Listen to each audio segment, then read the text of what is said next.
I was not going to be a full-time father and a full-time employee at the same time. So I quit my full-time job on my daughter's first birthday. And 6 months after that, moved to Costa Rica. Offered me an opportunity, and I said, yeah, it's like Netflix. Like, I love Netflix. Like, sign me up. And then you get in, and you're like, oh, wow, like, this place is crazy. And I say that, and I'm still grateful for the experience that I got to have at places like Netflix, Amazon, and Google, but this place is crazy. I'm very intentional about reflecting on like what is the most loving way for me to show up for myself and for other people. But if it's not contributing to my own spiritual growth, it's not negotiable. Hello, everyone, and welcome to the Leading Below the Surface podcast. I'm your host, LaTanya Wilkins, and it's been a little bit since we've had a pod where I've had a guest. Today, we're going to be talking about dominant standards and breaking these dominant standards of leadership. And today's guest, I thought a lot about. I've actually been trying to get him on here for a little while, but he's very, very busy. His name is Kvon Tucker. I always start off with how I know the guest and why I asked him to be on today's podcast. So with Kvon, when we met, I think we met at a BIPOC coach networking event. And when I met him, I immediately saw Lama Rod Owens on his shelf. And I was like, oh, I don't think I'd ever seen that in a BIPOC coach gathering, to see someone have a book like that on their shelves, and someone that must really be so into these principles enough to publicly display the book. So from that moment, I think I started messaging him in the Zoom. I started doing some DMs to him, and we had a couple calls, and now we're here today. So a couple things about Kvon, which I find really interesting. He was a former Google exec. He talks about that a lot on LinkedIn, which I really appreciate. He talks about some of how the culture doesn't really match up with what the company says. Surface culture is what I call it. Talks a lot about the surface cultures, what's really happening below the surface. And he's building such an amazing collective. It looks a lot different from a lot of other coaching networks I've seen. And so I find it very intriguing. And he's in Costa Rica. So him and his family moved to Costa Rica. I'll ask him about that. So you'll hear a little bit more about that if you're curious. But welcome, Kvon. What did I miss? I don't know if you missed much. I guess I also identify as executive coach and CEO of this company called Consciously. It's an important part of my life. Most importantly, I'm a father and husband. These two, if you're watching on the podcast on YouTube, you see my daughter and my wife there. They're huge inspirations for me and the things that I'm up to and how I spend my time. Maybe, Kvon, maybe talk about your journey and how you got to Costa Rica. One of the things that really woke me up relatively early in my life was when I was about 28 years old, and I found myself in a suicidal depression. And, you know, from after having gotten some mental health support, gotten a therapist for the first time in my life, and got out of that suicidal depression, what I realized is like what got me there was just listening to everyone else and doing the things that everyone else was doing, and just kind of listening to what people told me I was supposed to do, or living the kind of life that people thought that I was supposed to be living. But realizing that that was not the life that I chose. It was a life that was kind of handed to me, and it was making me miserable. And so from that point, I started to explore like, well, who is Kvon, and what does Kvon want? Like, what do I want for myself in my life? And that led me to this career in manager and leadership development, because there's this value of connection that was just completely missing from my professional life. And I'm spending so much time working that it was making me miserable. And so I started facilitating manager and leadership development and really enjoyed that work. And then that opened me up to a mentor saying, hey, Kvon, the way you facilitate is very coach-like. Have you gone through coaching training? I'm like, what's coaching? He's like, go to coaching training and like, let me know how things go. It's kind of like prescribe me coaching training. And so I go through this 3-day coaching fundamentals course, and I walk out feeling like I found my life purpose. I'm like, oh, like this is the work for me. Like I'm a coach. I've always been a coach. I didn't even know this was a job. Like you can love on people, listen to them, support them to create the lives that they want for themselves, and like get paid to do it. plus it's flexible. Like, yeah, like sign me up for that. And so that was 2015, which was a long time ago. And from that point, I ended up taking care of myself, getting on LinkedIn, starting to share my perspectives on leadership and coaching and all these things, which opened me up for these opportunities. And I got to work in manager and leadership development at places like Netflix and Amazon and Google, and had this kind of wild adventure working in tech. When I got back to Google, I realized that I kind of let go of this idea, and I hadn't really committed myself to becoming the kind of coach that I knew myself to be or could be. And so I recommitted, started and finished my certification. Pandemic hit, and I had this little practice. I had this very little practice. I had like 5 clients inside Google and 8 external to Google. It's like 13 clients. So it's a healthy practice. Then pandemic hit. My daughter was conceived. When she was born, March 5th, 2021, I realized that there was a promise that I had made to myself that I hadn't fully kind of realized, which is that I was not going to be a full-time father and a full-time employee at the same time. I didn't have my father in my life. And so I had this idea of like being a very present father, and it just didn't align with being a full-time employee. It's like working at places like Google are very demanding, very, very time intensive, very energy intensive. And it just didn't align us. I couldn't imagine like being away, and not being there to support my wife as she's raising my daughter. And so I was like, well, my daughter's here. I got to figure out a way out of this so that I can be the kind of father that I want to be.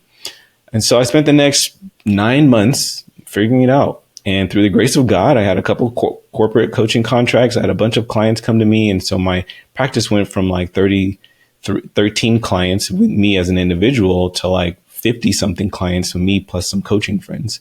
And it's at that point I was like, okay, well, now I have this whole business and this is going well. God's given me what I asked for. Tried to go back to my full-time job. That didn't work out. And then my wife and I started exploring moving to Costa Rica. So I quit my full-time job on my daughter's first birthday. And 6 months after that, moved to Costa Rica. And so we've been here for a little over 3 years now, continuing to grow this business, this practice, create the change that we want to see in the world. But also, most importantly, is I feel really good about the kind of father and husband that I am. I didn't know exactly what feeling like a great father would be, but I feel like I am an excellent father. So much so I took my daughter to school this morning, and she's like, can we have another daddy-daughter day?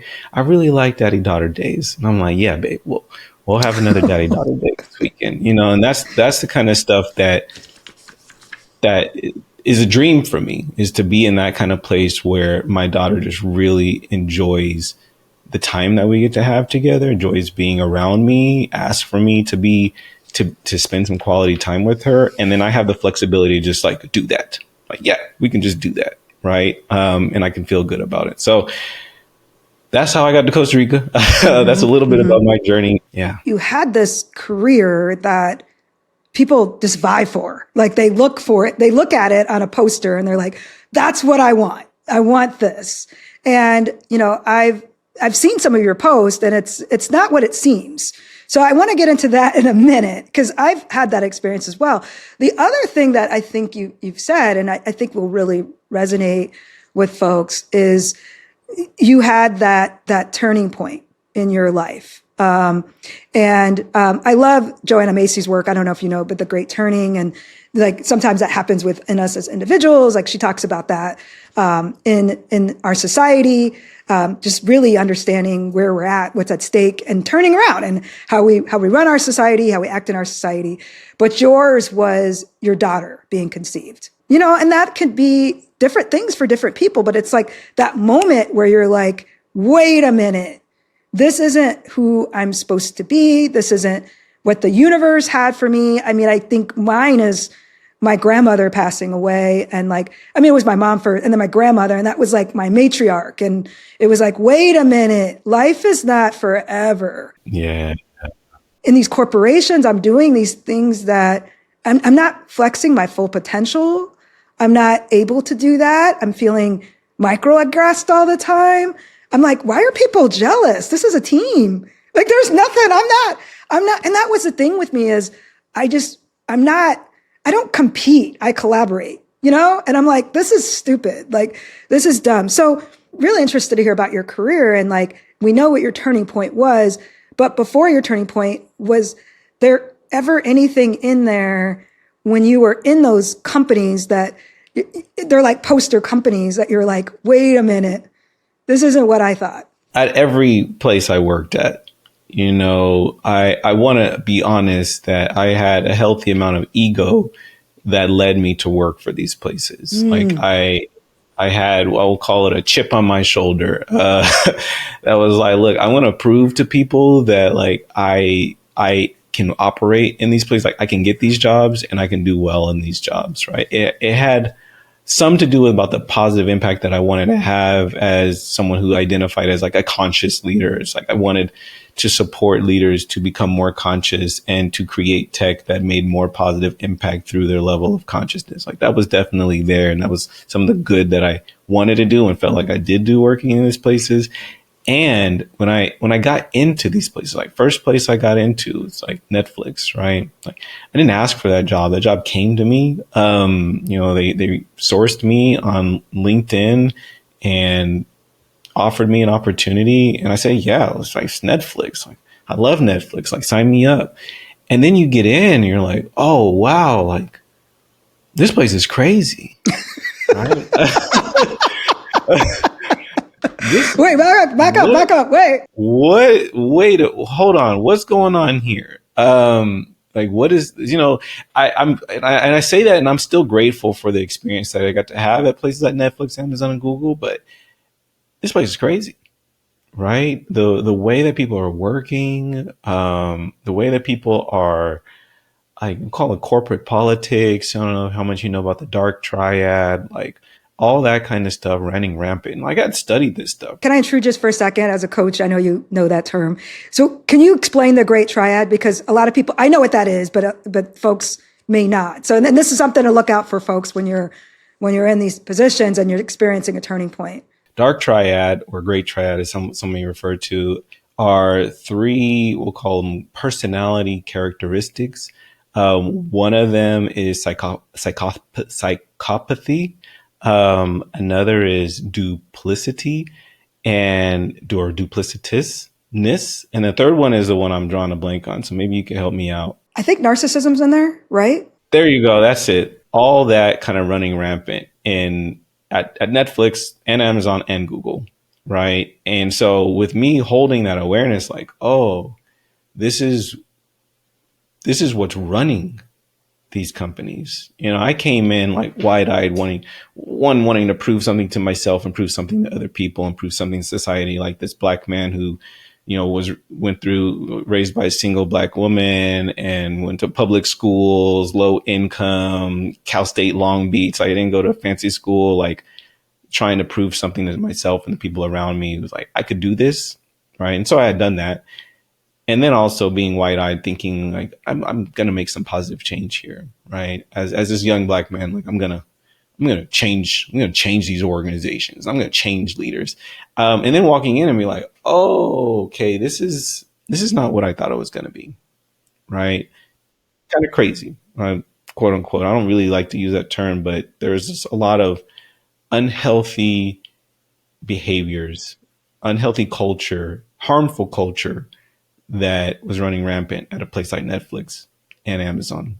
And so had this amazing opportunity on Netflix, did some great work there, had an opportunity open up for me at Amazon. I had no intention on ever working at a place like Amazon. The opportunity they offered me was kind of amazing, right? Like if you take away the impact that Amazon was making on the world and you just look at the work that I was going to have an opportunity to do, it's like, wow, this is great.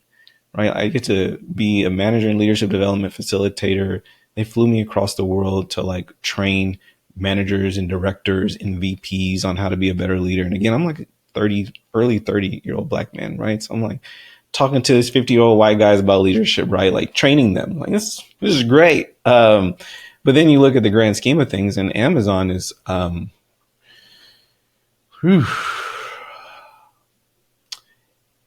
it was probably one of the greatest learning experiences of my career. Working at Amazon for 18 months was more than enough for me to realize that like I got some great experience, but like I don't want to work at this kind of place is a different kind of crazy, right? The speed. I mean, the organization chews people up. They burn them out, and then they hire more. I know a lot about Amazon because I was at GE. I don't know if you know this, really early in my career. And a lot of Amazon HR leaders a lot of GE leaders went to Amazon. And so and I know some of those today. Few of them are even NVIDIA now. But yeah, it's like those companies. It's hypergrowth, right? And the thing right. is hypergrowth for business, great, make you a lot of money. Hypergrowth for human bodies, terrible. Yeah. It's unsustainable for the vast majority of folks. And again, I'm coming in like I was technically CEO of Consciously, though we had only a couple of clients, but I'm coming in like genuinely caring about leadership, wellness, positive impact. And then I'm working at this company that doesn't really seem to care about those things. Right. And so it was huge conflict for me. And I did my best. I did my best as someone who was a facilitator and did my best to support leaders to find a way to make leading at Amazon sustainable for them. But as an individual facilitator, there's only so much you can do. Right. And it came to a point where I'm like, this is just too much for me. And around that time, Google reached out to me. I'm just like, oh, okay. Google was actually like the goal. Like when I left Southern California, Edison in Southern California, I'd always had a dream of working at Google, and a part of that was because of the things I heard about how much they cared about people, how much they cared about employee experience. And I'd read these books, Work Rules, Laws of Lubbock, all that kind of stuff. And I was like, that seems like the kind of place that I could vibe with. So we'll see. And so I had this opportunity to work for Google, set up my own manager and leadership development shop supporting Google's recruiting organization. And what I found was that it was a cushier place, right? It wasn't Amazon. They weren't burning people out like Amazon was, or at least they didn't used to. But still its own kind of crazy, right? And I would tell people like, look, like working in tech is it's kind of like dating. It's like finding the right kind of crazy that matches your kind of crazy. And so Google was a better fit for me, for sure. It was absolutely better fit. I remain extremely grateful for the work that I got to do there and the people that I got to work with and serve. And it's still large tech, right? And what I'm learning what I've learned through my time working in tech is that large tech is just not for me. It can be for other people, but it's not for me. The values around hypergrowth, rapid growth, the fear-driven leadership, like it's just in misalignment with what's most important for me and how I want to make a positive impact on this world. And so in similar ways, Google didn't work out for me, right? Unfortunately, I was building my business and was able to find a way out for me to become the leader of Consciously, the coach that I want to be, the father and the husband that I want to be. Yeah, it's such an interesting story because Laszlo Bach is actually, I used to work with him at GE. It's like there's so much, and this is funny because there's so much overlap in these companies, right? Like, in these top places to work.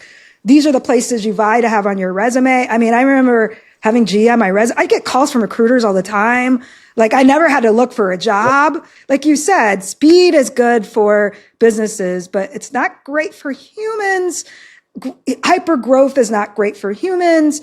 Forcing decisions is not great for humans. So let's talk about, folks, I didn't know Kvon before, right? I met him during his coaching chapter of his life. I didn't meet him in his corporate chapter.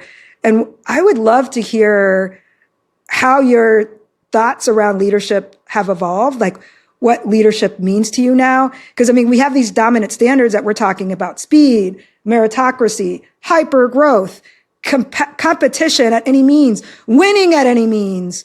And then it's like you don't feel like yourself. You almost feel like a robot. So like how would you say that your thoughts around leadership have evolved from the dominant standards? Despite the fact that I worked for these places, my perspective hasn't really changed much, but how clear I am and how centered I am on my values is what has. I and my wife, we co-founded Consciously, and we co-founded Consciously on the idea that knowing oneself, becoming more conscious of yourself, helps you become a more impactful, positive leader and helps you heal at the same time and do the same for other people as well. And so my focus on learning more about who you are also means like learning more about natural rhythms and nature's rhythm and being in sync with growth, like natural growth versus like hyper growth. Oh, I love that so much. I have this perspective, the only things that like really grow hyper or rapidly are like cancer and viruses. And that's, I think, a part of the problem with so many of these companies that are so obsessed with hyper growth. One, it's fear driven, right? These companies are so scared that they're going to be made obsolete, that they do anything that they can, literally anything that they can to ensure their survival. They will chew up all resources around them to ensure their survival. And some of those resources are planet's resources and human resources, right? People. These organizations are chewing up people and spitting them out, right? Some of these organizations are leading people to kill themselves or put their bodies in such a place where it's like really hard for them to recover. These organizations, not every person, not every organization, but a lot of these organizations are doing a lot of harm. And so when you ask my question, like what my perspective, like I care about love. Like I care about healing. I care about purpose, right? And these things aren't necessarily antithetical to some of the companies that I work for, but they're not necessarily deeply valued by the majority of leaders, at least not the majority of senior leaders, right? What I was able to do when I worked in these places, like build little like cadres of leaders who also cared about some of these things and try to make positive impact.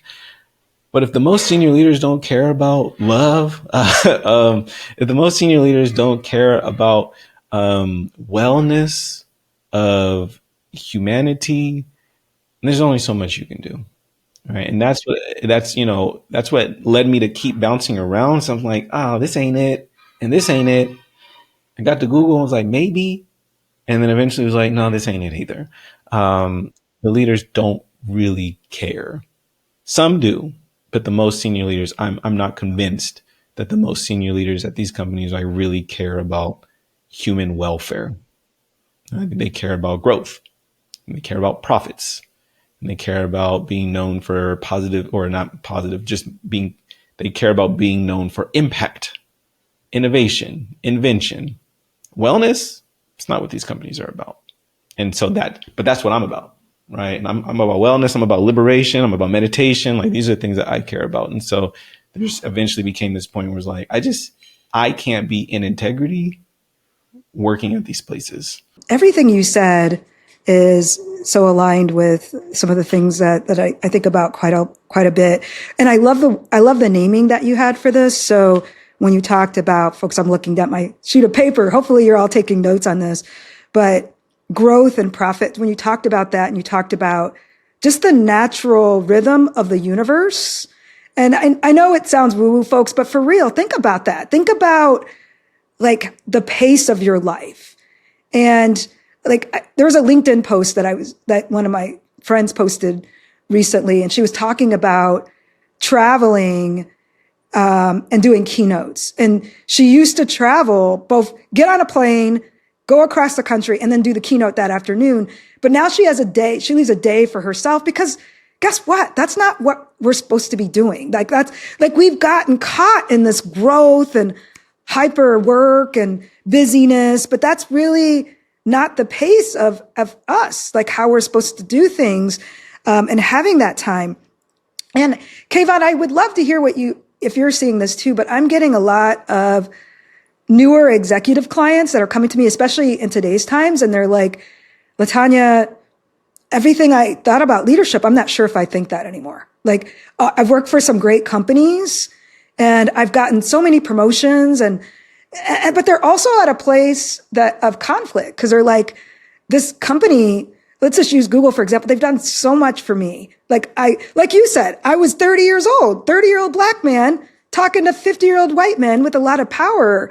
And so you're grateful for that. So it's like this internal conflict. And so So I know you coach a lot of leaders from some of these past companies you have. Maybe that's just an assumption I'm making, but are you hearing that a lot more, and what's coming out of that? Hearing that from you is inspiring because I know just from talking to my clients and talking to the coaches who work at Consciously and their clients and hearing what's going on for them is that we are currently as a species undergoing a meaningful shift in consciousness. Lots of people are kind of like waking up, like that wake up that I had in 2015. A lot of leaders are having that for themselves now. Like, oh, wow, I've been on this path and this path is making me miserable. Like, I don't want to do this anymore, And then it's like, well, then what do I do? Or who am I? Who do I become if I'm no longer doing this thing or being this thing, being this kind of leader? Who am I going to be? And that's like scary and it's work, but these are questions that you can answer. Right. And this is what I support leaders to do. And our coaches support leaders to do is figure out like, okay, well, who do you want to become? And what kind of life do you want to be leading? And what kind of impact do you want your leadership to be making? Right. And we can work on taking steps in that direction, so that you can feel the way that you want to feel about yourself, your life, your leadership. So yeah, more and more leaders are realizing that the path that they have been on is no longer the path that they want to stay on. It's no longer serving them in the ways in which it used to. So to me, it's promising, right? It's also good for business. And so I'm excited by the shift that I'm watching happen. And from my own journey and watching others go through it, like this can also be a very kind of painful awakening, right? But we're here to support.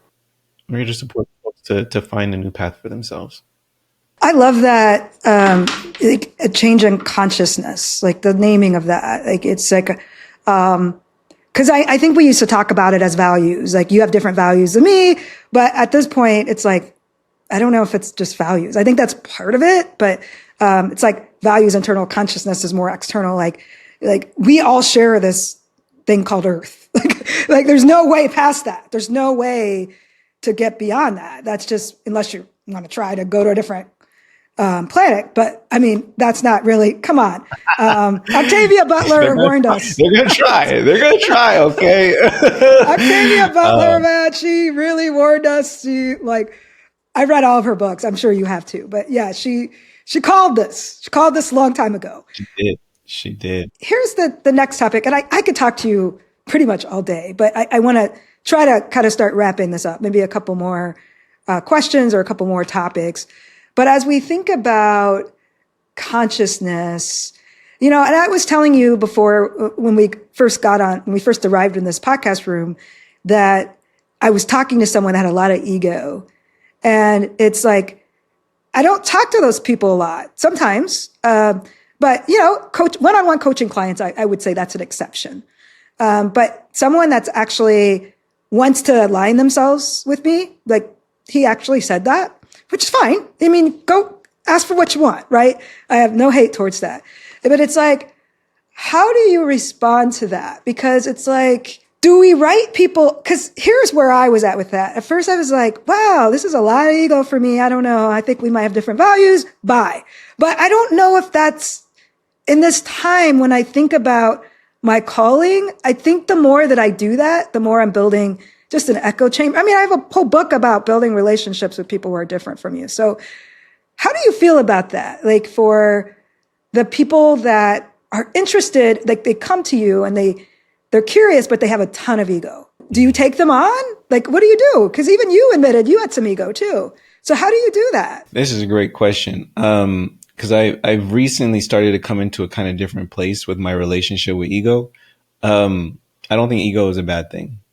It's kind of like saboteurs or inner critic or any of these things. Ego is a part of us. It is a feature of having a human body, right? I think our judgment of ego is in some ways it's just judgment of ourselves, right? So what I've been practicing, I'm not perfect at this. I want you to think I'm perfect at this, but what I've been practicing is recognizing that like ego can be good. Ego can be used for good. We get to decide where to point our ego, right? Like my ego could tell me that I'm no good, right? Or my ego could get me to do some things that like aren't actually good for me. Or I can say, hey, ego, I really want to do some positive in this world. Like, will you help me? And my ego will say, yeah, like, give me a job. Give me a job to do. What do you want to do? You want to lift this weight?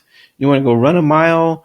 You want to go help your wife? Like, the ego wants to work, right? And so I've been practicing learning how to like work with my ego instead of just like judging it and trying to like shove it down or judging others.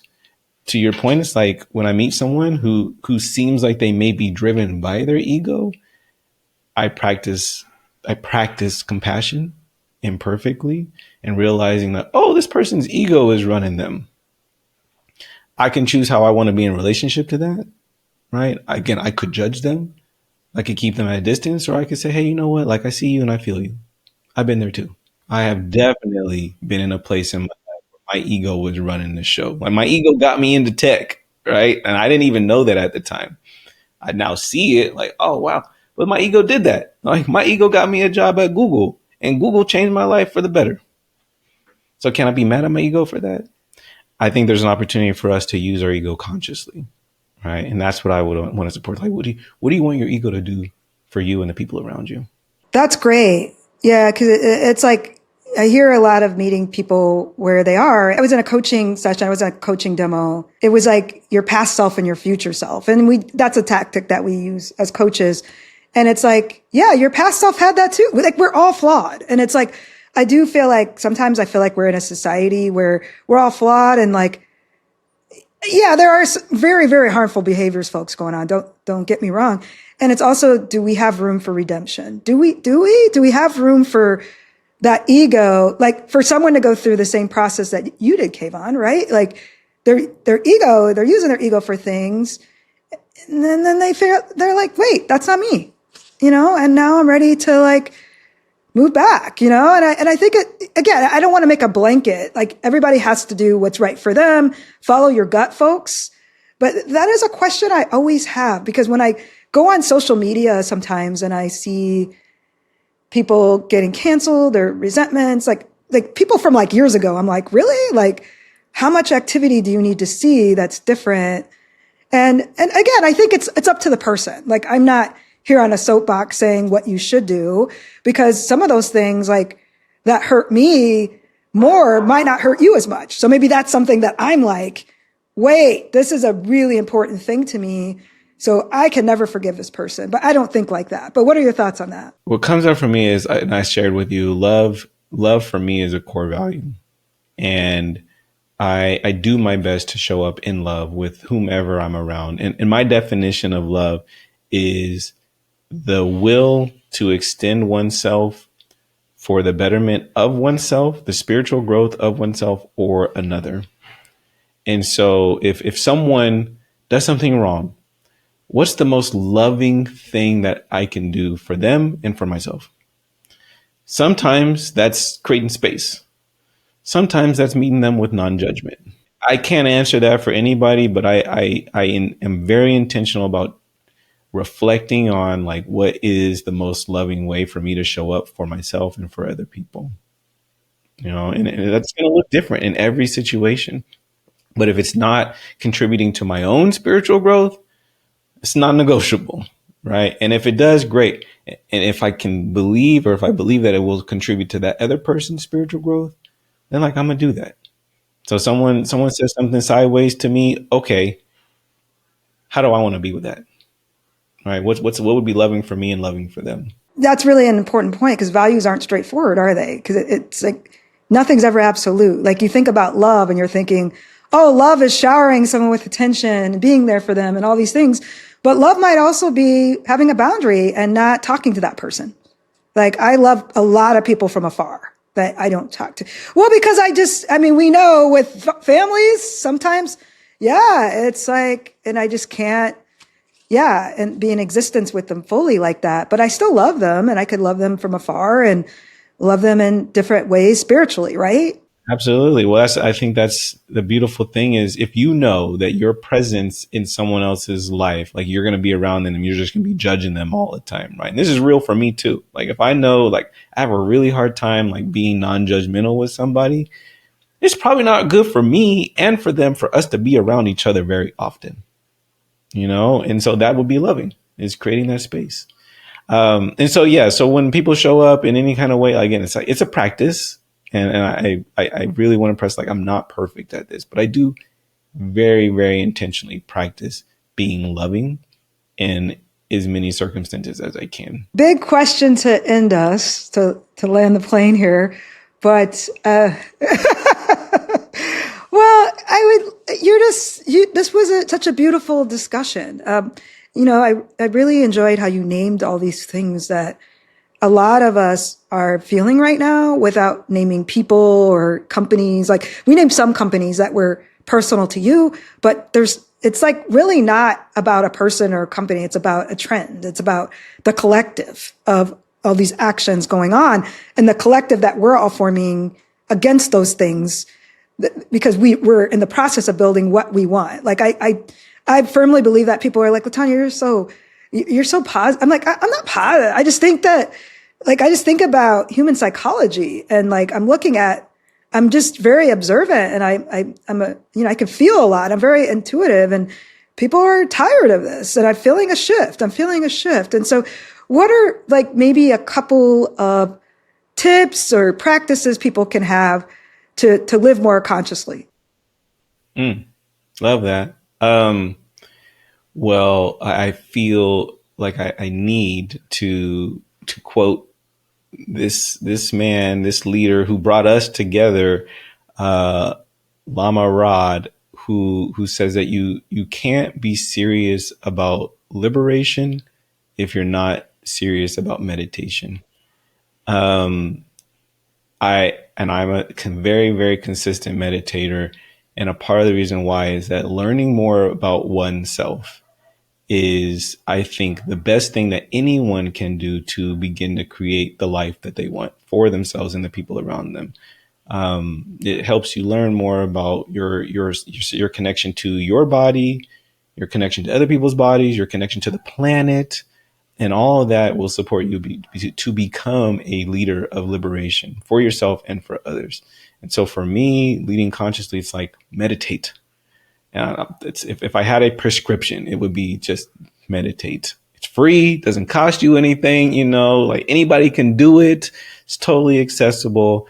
That's one.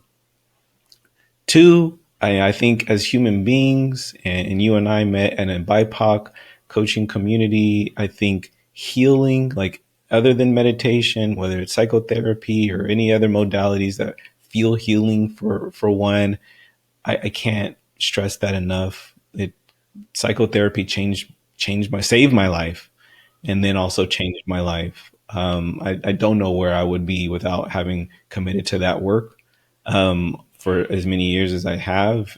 I think we all need healing all the time. Like we might not all need it, but we can all benefit from psychotherapy. And so that's one. And the last is coaching.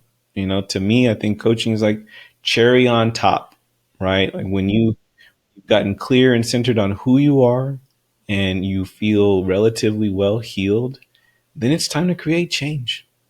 All right. Let's get centered on like creating the life that we want, creating the world that we want to see, and dedicate that. And coaches are really good for supporting people to create positive, powerful change in the world. So those are the things for me. There's more. It's like I love working out and all these other things too, but those are things that come up for me when it comes to leading consciously. Yeah, it's funny. All those things are like in my regimen. I love it. I'm not surprised. Well, the meditation, because a lot of people have a hard time with that. And it's like, you don't have to do a lot of it. You could start with just a couple minutes. Do you do energy work? I do some of that too. Like Reiki-ish kind of stuff. Yeah. So how can people get a hold of you? So folks, I know some of you call me sometimes and you're like, I'm looking for a black man to coach me. Here you go. So I get that a lot. Yeah. I get men of Come color. through. So I have like a little list of men of color, and I'm like, I don't qualify, but I could try to see what I could do here. Email me, Kvon, KVON at consciously.one, or Kvon at consciously.one. You can find me on LinkedIn, KVON, TUCKER, Kvon Tucker.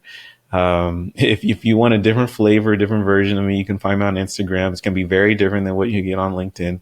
And obviously you can reach out to Consciously at consciously.one. Come check out our website, hit up our contact us form. If you're looking for any kind of coach, counselor, consultant, we got a variety. We're building a community of powerful co-creators. And so we have coaches, counselors, and consultants to support a variety of needs. But those are the best ways to get a hold of me. I have to follow you on Instagram because I only see the LinkedIn side of you. It's different. Just forewarning, it's different.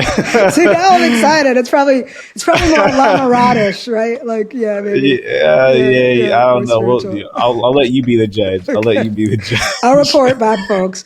Well, thank you so much, Kvon. And folks, you can catch this interview either on YouTube or here on Apple, Spotify, or wherever you get your podcasts. We'll see you next time.